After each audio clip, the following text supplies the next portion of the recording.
Super Noah's Ark 3D is a Christian-themed clone of Wolfenstein 3D, released in 1994 and running on the same engine. It was developed by a team called Wisdom Tree as a non-violent alternative to Wolfenstein, aimed at kids whose parents must have really hated them.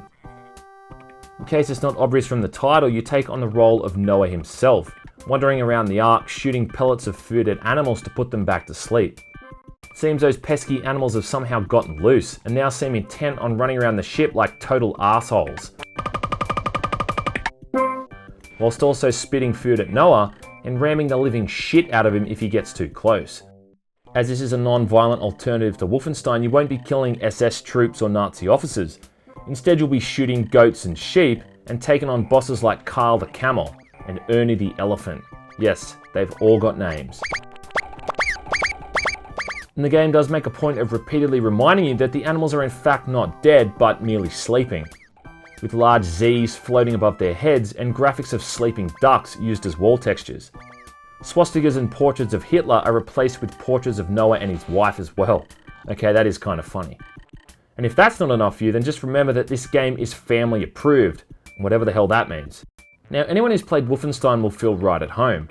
The main menu through to the structure of the levels and even the feel of the shooting is practically identical, despite being totally reskinned to fit the theme. Each episode is comprised of anywhere from 4 to 6 floors and ends with a boss fight against one of the larger animals. You start off with a basic slingshot similar to a slow-firing pistol, but can soon upgrade it to a much faster rapid-fire version that chews through food pellets quite quickly. This is really the weapon of choice, but annoyingly, it takes up the whole goddamn screen. Aside from shooting pellets, you can also get a larger slingshot that hurls large pieces of fruit, something more akin to a rocket launcher, and it puts most enemies to sleep in 1 or 2 hits. Overall, the shooting isn't bad, it just feels a little bit weak. There's just something so unappealing about shooting food at someone. I did find myself a little bit low on pellets a lot of the time as well, mostly because the game doesn't seem to have enough put in the levels to accommodate the amount of enemies present. Searching for secret areas pretty much took care of this issue, but I couldn't imagine a 10-year-old kid being this patient, which is really what the target market is. Enemies largely seem to function the same as they did in Wolfenstein, and once you realise this, it can be easy to figure out which ones are which. For instance, the sheep are reskins of the basic grunts, whilst the ostriches are clearly the Nazi officers with a similar movement speed and firing rate. Tougher enemies like the goats and antelopes are the biggest pain in the ass, as they can knock you down to within an inch of your life in seconds, but it does work in the way that you can hear and see these guys coming and immediately assess how much threat they're going to pose. Throughout the levels, you can also collect scriptures for extra points, so long as you correctly answer a multiple choice question. These are things like how long did Noah stay in the Ark, or how old was Noah when he died, etc. It's like they're trying to sneak education into a video game. Half the time I just guess these and I still get them wrong.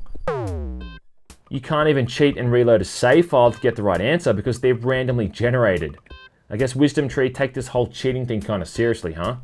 On the whole though, I guess you can't really fault the game that much. It's cheesy and all that, but as a shooting game it functions well enough. It's just that it's also brought along a lot of Wolfenstein's problems with it.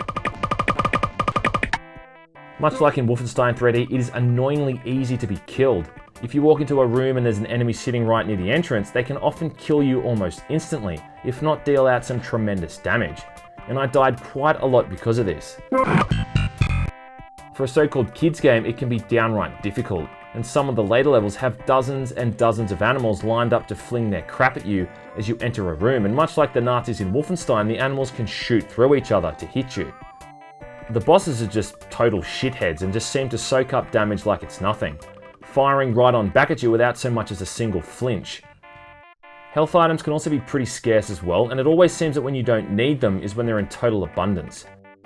Like I said before, secret rooms seem to be the most common place to find them, but the only way to find these secret rooms is to tap the spacebar on every single wall texture in a level and hope that you get lucky. Like I said, I can hardly imagine a kid having this kind of patience, or anyone else for that matter.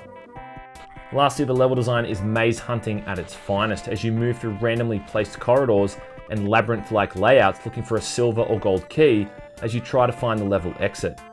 It's a confusing game, make no mistake about it, and it can be extremely tedious when you find yourself going in circles for 10 minutes because you can't get your bearings. Luckily though, it is quite a short game to finish. Each episode roughly takes anywhere from 20 to 40 minutes to complete, depending on how lucky you are with finding the keys.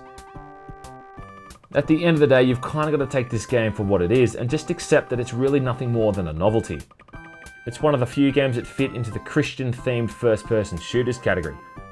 Not that there's any reason you would ever want to play it, and I'm sure as shit not recommending it, but just know that it's not half as bad as most people seem to make it out to be.